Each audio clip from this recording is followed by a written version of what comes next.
हाँ बेटा, सबसे पहले सभी बच्चों से सुप्रभात। आज इस वीडियो में अपने कक्षा 12 में आपका जो हिंदी साहित्य विषय है उसमें जो पहले इकाई आधुनिक काल है, उसी आधुनिक काल पर कई दिनों से अपनी चर्चा चल रही है। तो आधुनिक काल के बारे में पूर्व की वीडियो में मैंने विस्तृत जानकारी आपको दी है और अपने चर्चा की है, अध्ययन हुआ है। अब ये प्रश्नोत्तर चल रहे हैं। आज भी इस वीडियो में आधुनिक काल से जुड़े हुए प्रश्नोत्तर हैं। तो अगर आगे पूर्व के प्रश्नों के बाद में आगे के जो प्रश्न हैं उनमें आगे प्रश्न आता है कि हिंदी साहित्य के आधुनिक काल के सूत्रधार भारतेंदु हरिश्चंद्र। आधुनिक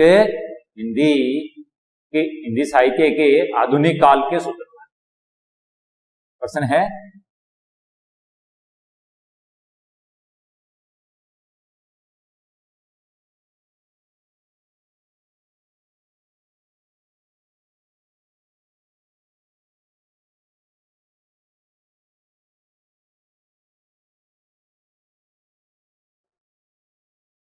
हिंदी साहित्य के आधुनिक काल,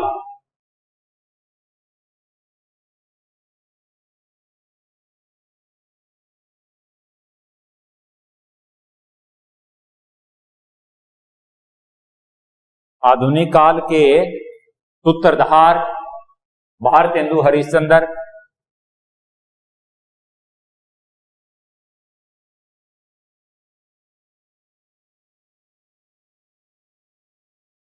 हिंदी साहित्य के आधुनिक काल के सूत्रधार भारतेंदु हरिश्चंद्र और उनकी रचनाओं का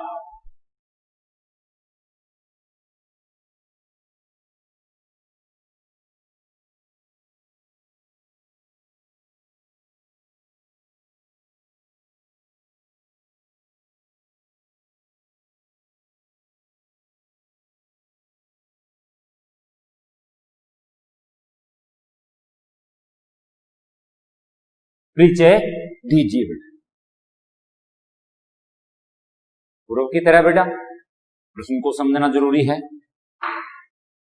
कि हिंदी साहित्य के आधुनिक काल के सूत्रधार, हिंदी साहित्य में आधुनिक काल है, इसके सूत्रधार को शुरू करने वाले, जन्म देने वाले भारतेंदु हरिश्चंद्र और उनकी रचना। देखिए बेटा, हम जानते हैं हिंदी साहित्य का जो आधुनिक काल है इसमें सबसे ज्यादा योगदान जो रहा है, सबसे बड़ी जो भूमिका रही है वो भारतेंदु हरिश्चंद्र की रही। इनका जो योगदान है वो बहुत बड़ा है। कविवर हरिश्चंद्र 1850 से 1885 तक का इनका समय माना जाता है। कविवर हरिश्चंद्र का जो समय है 1800, कविवर हरिश्चंद्र का जो समय है वो 1850 से 1885 तक का कविवर हरिश्चंद्र का समय माना जाता है। इसके बाद में इतिहास प्रसिद्ध सेठ अमीचंद की परंपरा, इतिहास प्रसिद्ध सेठ अमीचंद की वंश परंपरा में ये उत्पन्न हुए थे। इनके बारे में कहा जाता है इतिहास प्रसिद्ध सेठ अमीचंद की वंश परंपरा में ये उत्पन्न माने जाते हैं। इनके जो पिता थे बाबू गोपाल चंद्र, इनके पिता का नाम है बाबू गोपाल चंद्र गिरिधर दास। गोपाल चंद्र, बाबू गोपाल चंद्र गिरिधर दास अपने समय के प्रसिद्ध कवि भी रह चुके। इनके पिता बाबू गोपाल चंद्र गिरिधर दास अपने समय के इनकी तरह प्रसिद्ध कवि भी रह चुके हैं। स्वाभाविक है बेटा कि घर परिवार के अंदर जो माहौल होगा, जो वातावरण होगा, उसका प्रभाव अगली पीढ़ी के ऊपर अवश्यंभावी पड़ेगा। अब इनके पिता साहित्यकार, साहित्यिक वातावरण घर में मौजूद था। तो उस चीज का प्रभाव, उन साहित्यिक प्रवृत्तियों का, उस साहित्यिक संस्कारों का जो प्रभाव था वो आगे हरिश्चंद्र पर भी पड़ा। इन्होंने बाल्यकाल में अपनी प्रतिभाओं का लोहा सभी को मनवा दिया था। मैंने आपको बताया एक ही घर परिवार के अंदर ऐसा माहौल था, साहित्यिक संस्कार इनके घर में मौजूद थे और इसके अलावा ये विलक्षण प्रतिभा के धनी भी थे। तो बाल्यकाल की अवस्था में यानी छोटी अवस्था में इन्होंने अपनी प्रतिभा का जो लोहा था वो मनवा दिया। छोटी अवस्था में, बाल्यकाल में इनके बारे में चर्चा होने लगी, इनकी कीर्ति फैलने लगी। साहित्य जगत में इनके छोटे से जीवन को देख करके और हैरानी प्रकट की जाने लगी। उस समय के साहित्यकारों ने इनको उस समय भारतेंदु की उपाधि से सम्मानित कर दिया, नवाज दिया था। उस समय के साहित्यकारों ने इनको भारतेंदु की उपाधि से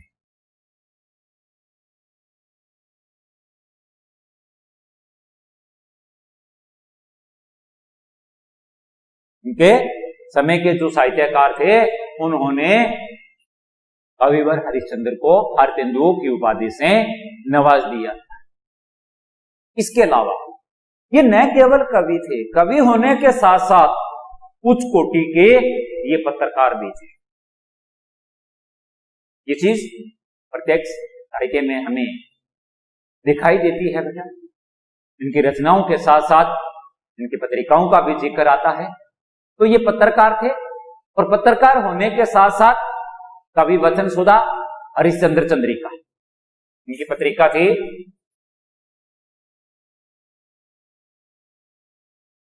कवि वचन सुधा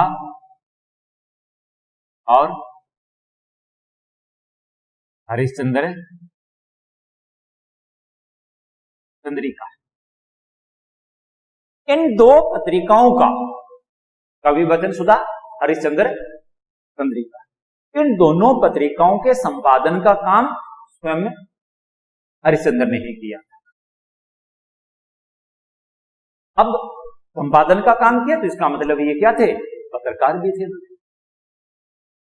इनके बारे में जो जानकारी मिलती है, पता चलता है जब हम साहित्य का अध्ययन करते हैं, तब हमारे सामने ये बात होती है कि इनकी काव्य कृतियों की जो संख्या थी वो लगभग कितनी थी, 70 थी। काव्य कृतियों की संख्या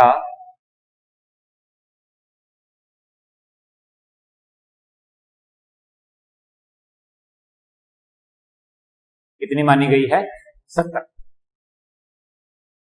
के लगभग इन्होंने अपनी काव्य कृतियों की रचना की, जिनमें जो नाम आते हैं प्रेम मल्लिका, प्रेम सरोवर,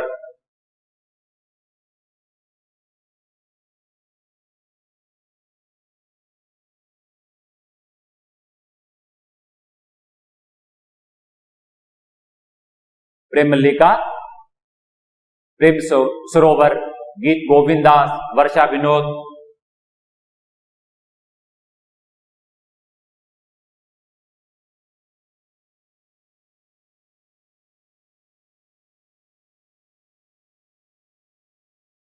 प्रेम मल्लिका, प्रेम सरोवर, गीत गोविंदास, वर्षा विनोद, विनय, प्रेम पचासा,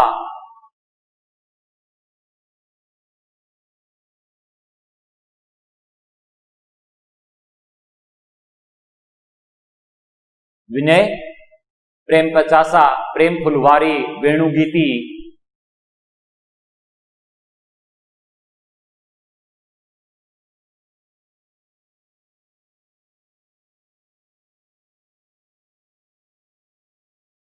आदि इनकी प्रसिद्ध काव्य कृतियां हैं या आदि इनकी क्या है, रचनाएं हैं।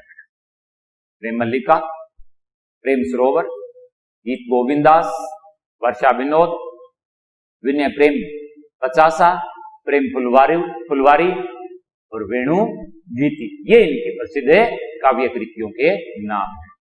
इसके अलावा जो लिखने का काम था वो न केवल हिंदी में ही किया है, हिंदी के साथ साथ इन्होंने ब्रजभाषा और उर्दू में भी लिखने का काम किया। हिंदी के अलावा हिंदी में तो लिखा ही लिखा है, हिंदी के अलावा इन्होंने ब्रजभाषा और उर्दू में भी कविताएं लिखी हैं। इनकी कविताओं की विशेषता है, बात कविता की आ गई तो इनकी कविताओं की विशेषता है बेटा कि प्राचीन हमारा यानी जो प्राचीन परंपरागत जो इतिहास रहा है उसका जिक्र तो है ही, प्राचीन परंपरागत विशेषताएं तो है ही, तो साथ में नवीन काव्य धारा का प्रवर्तन भी हुआ है। प्राचीन इतिहास के गौरवगान के साथ साथ या प्राचीन परंपरागत विशेषताओं के साथ साथ नवीन काव्य धारा का प्रवर्तन भी किया है, यानी इस चीजों को इन चीजों के ये प्रवर्तक माने जाते हैं। थे ये राजभक्त, लेकिन राजभक्त होने के साथ साथ इनमें सच्चे देशभक्त का भी जज्बा था, यानी राजभक्त होने के साथ साथ ये सच्चे देशभक्त भी थे, ये भी इनके बारे में कहा जाता है। एक तरह से कविता के क्षेत्र में कविवर हरिश्चंद्र है वो नवयुग के अग्रदूत माने जाते हैं। ये कह सकते हैं बेटा इनको कि कविता के क्षेत्र में कविवर हरिश्चंद्र जो है वो नवयुग के अग्रदूत कहे जा सकते हैं। तो इस प्रकार से ये जो हिंदी साहित्य के आधुनिक काल के जो सूत्रधार भारतेंदु हरिश्चंद्र और उनकी रचनाओं का परिचय था जो मैंने आपको बताया है बेटा। इस तरह से आप मेरी बातों को सुन करके इनको ध्यान में रख करके और अपने शब्दों के द्वारा आप इस प्रश्न का जो उत्तर है वो लिख सकते हैं। इसके बाद में अगला जो प्रश्न आता है वो है हिंदी एकांकी के नवीन युग पर प्रकाश डालिए।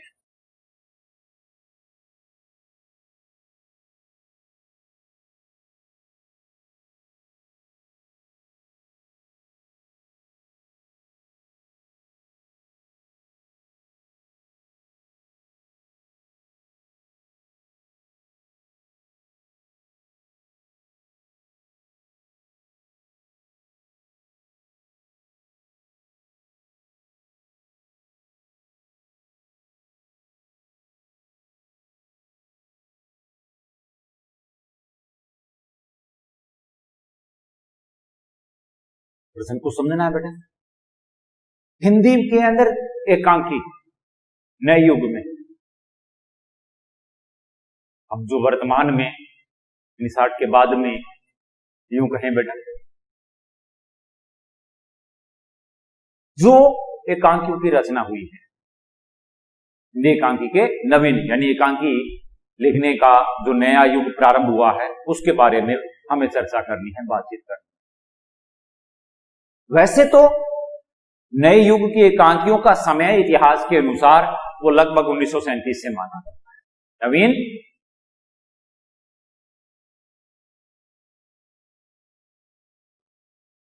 नवीन एकांकी के युग का प्रारंभ लगभग 1937 से माना जाता है। ध्यान देवें कि नए युग की एकांकियों की लिखने की जो शुरुआत है वो लगभग 1937 से मानी जाती है। उस समय जो एकांकियां लिखी जाती थी तो जो अब लिखी जा रही है इस तरह से नहीं, उसके लिखने की जो तकनीक थी, जो तरीका था, जो शैली थी वो अलग थी। वो क्या थी? अंग्रेजी शैली के ऊपर उस समय एकांकियां लिखी जाती थी। आज की तरह नहीं, आज की तरह तरीका नहीं था, ये तकनीक नहीं अपनाई जाती थी।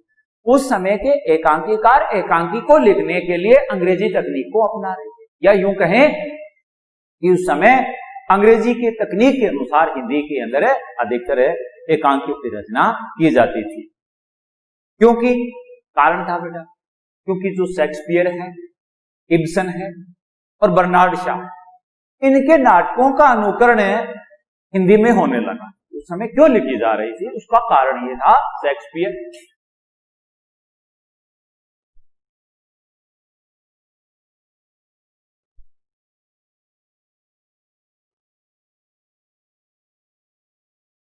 कारण बता रहा हूं बेटा मैं कि अंग्रेजी तकनीक पर आधारित एकांकियां क्यों लिखी जा रही थी। उसका कारण यह था कि उस समय Shakespeare, Ibsen, Bernard Shaw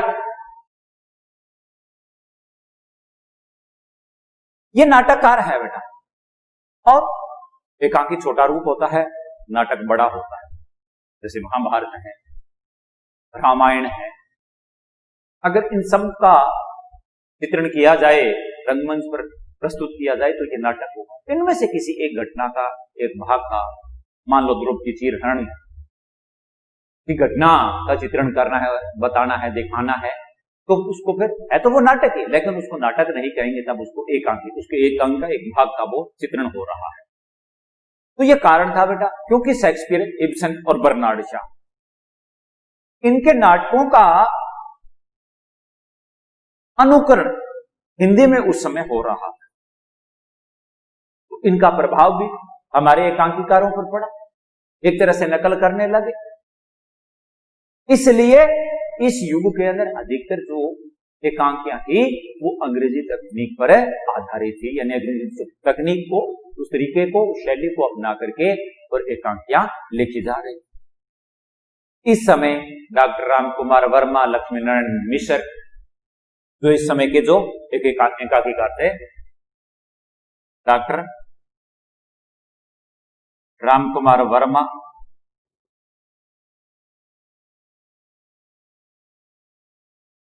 Lakshmi Narayan Mishra,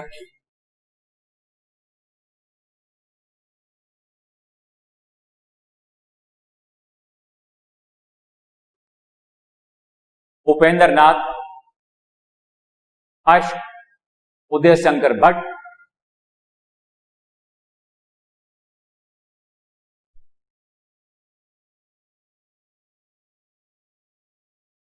आदि ने एकांकियों से संबंधित जो रचनाएं हैं वो साहित्य जगत को प्रस्तुत की।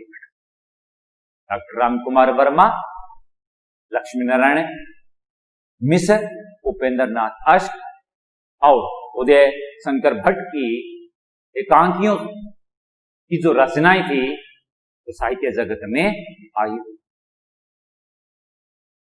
इनमें अगर बात करें तकनीक की, तो डॉक्टर रामकुमार वर्मा की जो एकांकियां थी वो एकांकी की तकनीक पर पूरी मौलिक ठहरती है। यानी डॉक्टर रामकुमार वर्मा की एकांकियों को तकनीकी की दृष्टि से मौलिक कहा जा सकता है। क्या मौलिक? एकांकियों में डॉक्टर रामकुमार वर्मा की एकांकी आती है, क्योंकि इन्होंने भारतीय समाज और संस्कृति का उनमें सजीव चित्रण किया है। क्या किया है? भारतीय समाज और संस्कृति का सजीव चित्रण डॉक्टर रामकुमार वर्मा ने अपने एकांकियों के भीतर किया। डॉक्टर रामकुमार वर्मा, लक्ष्मी नारायण मिश्र, उपेंद्र नाथ अश्क, उदय शंकर भट्ट ने भी एकांकियां तो लिखी है, लेकिन जो तकनीक डॉक्टर रामकुमार वर्मा ने अपनाई है वो इनके एकांकियों में कम दिखाई देती है। मिश्र जी ने, लक्ष्मी नारायण मिश्र ने तो एकांकियां लिखे, उसमें भारतीय समाज और संस्कृति की अपेक्षा समस्या प्रधान ज्यादा एकांकियां लिखी है। मिश्र ने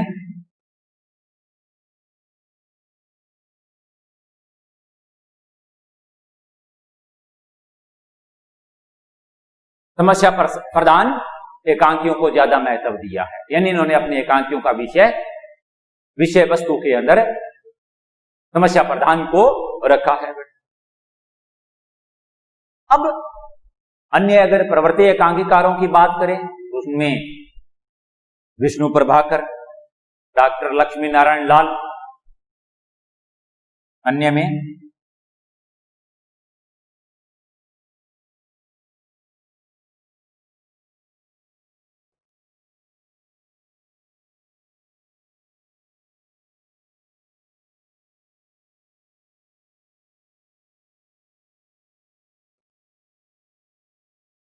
विष्णु प्रभाकर, डॉक्टर लक्ष्मी नारायण लाल, श्री जगदीश माथुर,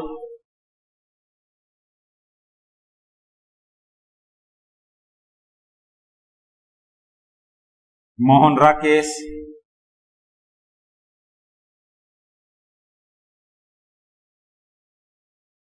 जगदीश माथुर, मोहन राकेश, विनोद रस्तोगी,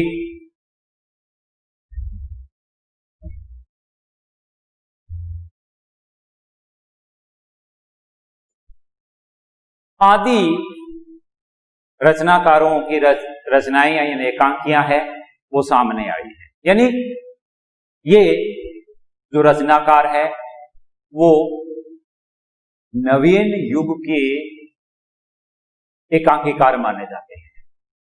नए युग की जो एकांकियां लिखी है उनमें ये नए युग के रचनाकार एकांकी के माने जाते हैं।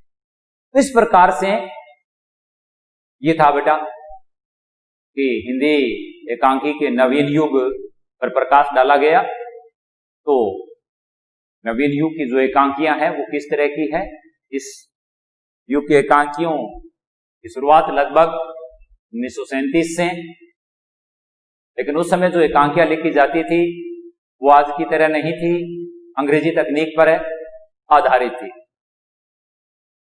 क्योंकि उस समय शेक्सपियर, इब्सन और बर्नार्ड शॉ जैसे नाटककारों के नाटकों का अनुकरण हिंदी में बहुत ज्यादा उन दिनों में हुआ करता, इसलिए उनका प्रभाव हमारे एकांकीकार और नाटककारों पर भी पड़ा।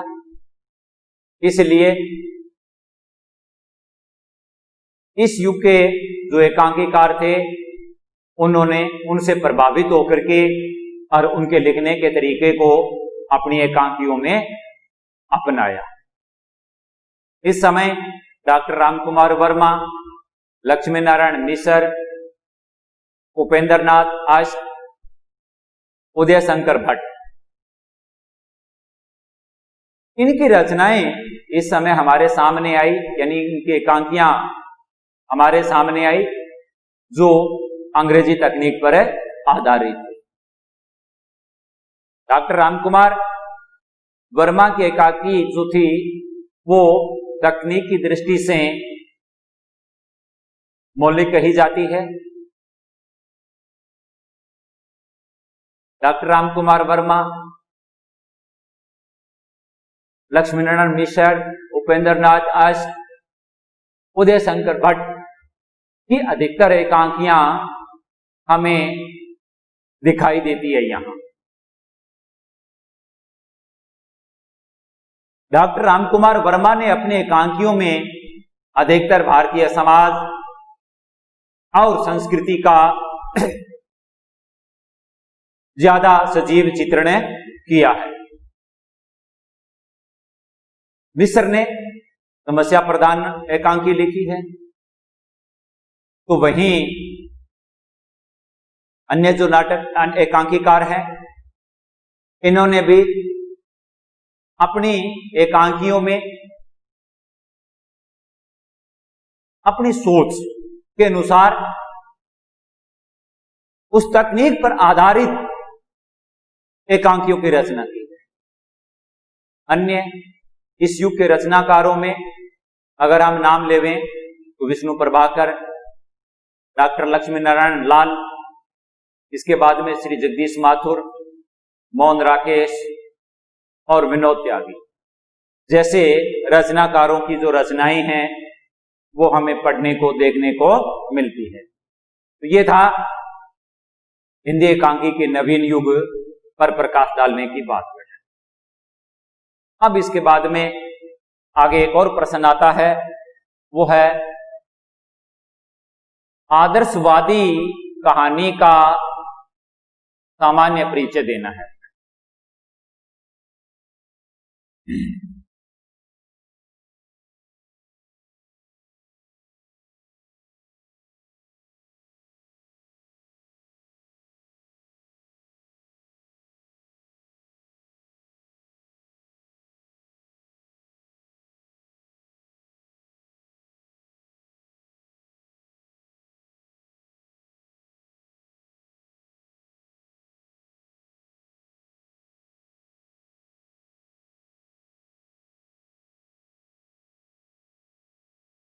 आदर्शवादी कहानी का सामान्य परिचय दीजिए।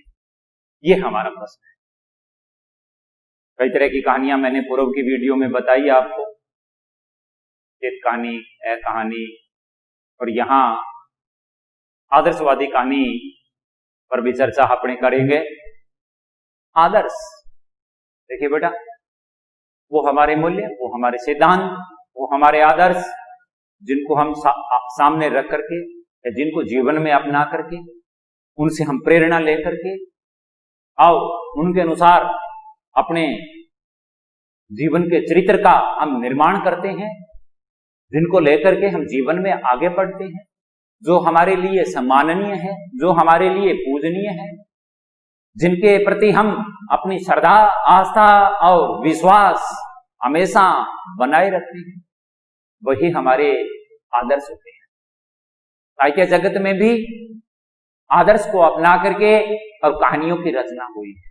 जिस कहानी के अंदर आदर्शवादी कहानी, जिस कहानी में कोई आदर्श होता है, यह रचनाकार आदर्श को आधार बना करके और कहानी की जब रचना करता है तो ऐसी कहानी आदर्शवादी कहानी कहलाती है, या उसको आदर्शवादी कहानी की श्रेणी में रखा जाता है। देखिए बेटा, बिना आदर्श के हम अपूर्ण हैं। कोई भी हो, चाहे वो साहित्यकार है, चाहे वो अध्यापक है, चाहे वो बच्चा है, चाहे वो कोई सामान्य व्यक्ति, अगर उसका आदर्श है तो वो पूर्ण है, अगर उसका आदर्श नहीं है तो वो अपूर्ण है। बिना आदर्श के हम एक संपूर्ण व्यक्तित्व की कल्पना नहीं कर सकते। ये बात यथार्थ है। जिस व्यक्ति के सामने, चाहे वो किसी भी क्षेत्र के अंदर क्यों न, किसी भी क्षेत्र से क्यों न जुड़ा हो, जो जिस आदर्श को लेकर के जीवन में आगे बढ़ता है या अपने कदम चलाता है या अपने जीवन चरित्र का निर्माण करता है, वो सही है। बिना आदर्श के उत्कृष्ट जीवन चरित्र की हम कल्पना नहीं कर सकते। बात साहित्य की हो रही है, आदर्शवादी कहानी की हो रही है, कि जिस कहानी में कोई आदर्शवादी कहानी का उद्देश्य होता है, उस आदर्श के द्वारा वो समाज का सुधार करना चाहता है। उसका उद्देश्य होता है कि उस आदर्श के द्वारा वो समाज का क्या करे, सुधार करे। जब ऐसा होता है तो वो कहानी आदर्शवादी कहानी कहलाती है। बिना आदर्श के उस कहानी को हम आदर्श कहानी नहीं कह सकते। आदर्श और आदर्श के साथ साथ सुधार भी होना लाजमी है। आदर्श अपना लिया और आदर्श से कोई परिवर्तन, कोई बदलाव नहीं कर सकता है, सिर्फ सैद्धांतिक बातें का ही वो व्याख्यान करता है, तो फिर वो आदर्श अपनी कसौटी पर खरा नहीं उतरता है। ऐसे में फिर वो आदर्शवादी की श्रेणी में नहीं है। आदर्श और आदर्श के साथ साथ सुधार प्रत्यक्ष दिखाई दे, वो आदर्श। तो यहां जिस कहानी के अंदर कहानीकार जिस आदर्श को आधार बना करके समाज में अपेक्षित सुधार करना चाहता है, वो आदर्शवादी कहानी कहलाती है। समाज की बुराइयों को रोकने, समाज की जो बुराइयां होती हैं उनको रोकने, कम करने और दूर करने के लिए कहानीकार अपनी तरफ से कोई ना कोई विशिष्ट जो आदर्श है वो पाठक के सामने प्रस्तुत करता है। समाज में व्याप्त कोई जो बुराई है, उस बुराई को दूर करने के लिए, कम करने के लिए, उसको समाप्त करने के लिए अपनी तरफ से कोई आदर्श है वो पाठक के सामने रखता है, प्रस्तुत करता है। यह आदर्श जो होता है ये यथार्थ से दूर होता है। आदर्श और यथार्थ इनका तालमेल नहीं। यहां आदर्श जो होगा वो यथार्थ से दूर होगा, अलग होगा। ऐसी कहानियों में समाज की जो वस्तु स्थिति होती है उसका चित्रण भी कम होता है। आदर्शवादी कहानियों में यथार्थ आदर्श से दूर और समाज की वस्तु स्थिति का प्राय चित्रण में कम होता है। अगर हम आदर्शवादी कहानीकारों की बात करें तो बेटा अब मुंशी प्रेमचंद की बात करते हैं। मुंशी प्रेमचंद की कहानियां जो है वो आदर्शोन्मुखी यथार्थवादी है। सबसे पहले अगर किसी का नाम आता है तो मुंशी प्रेमचंद का है, प्रेमचंद के बाद में प्रसाद है, सुदर्शन है, चंद्रधर गुलेरी है, रामकृष्ण दास है, चतुरसेन शास्त्री है, विष्णु प्रभाकर है, आदि ऐसे कहानीकार हुए हैं जिनकी कहानियां कोई ना कोई समाज के लिए आदर्श प्रस्तुत करती है। और इन रचनाकारों की कोशिश यही थी, प्रयास यही था कि ये विभिन्न परिस्थितियों के अनुसार आदर्श पाठक के सामने रख करके और समाज में अपेक्षित सुधार करना चाहते। इसीलिए तो प्रेमचंद को कहानियों का सम्राट कहा जाता है, शिरोमणि थे वो कहानियों के क्षेत्र। ऐसी शायद ही उनकी कहानी हो जो पाठक के सामने आदर्श न दिखाए। आदर्श रहित उनकी कहानी है ही। एक आदर्श के क्षेत्र में प्रेमचंद जीती जागती साहित्य के क्षेत्र में उस समय की उदाहरण थे।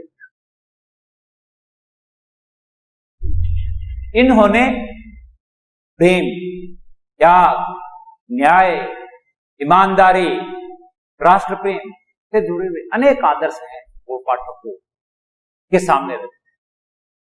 प्रेम, त्याग, न्याय, ईमानदारी और राष्ट्र प्रेम से जुड़े हुए जो आदर्श है वो पाठक के सामने रखे।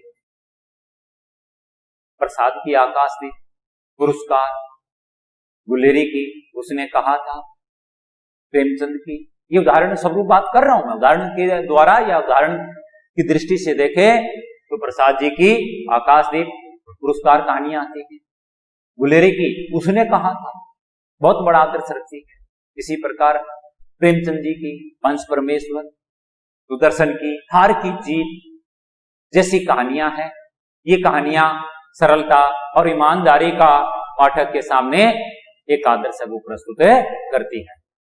ये था आदर्शवादी जो कहानी है उस कहानी का सामान्य परिचय। जैसे मैंने आपको बताया है उसी तरह से मेरे शब्दों को सुनकर के, मेरी बात को सुन करके और अपने शब्दों के द्वारा इस ऐसे प्रश्न का जो उत्तर है वो आप लिख सकते हो बेटा।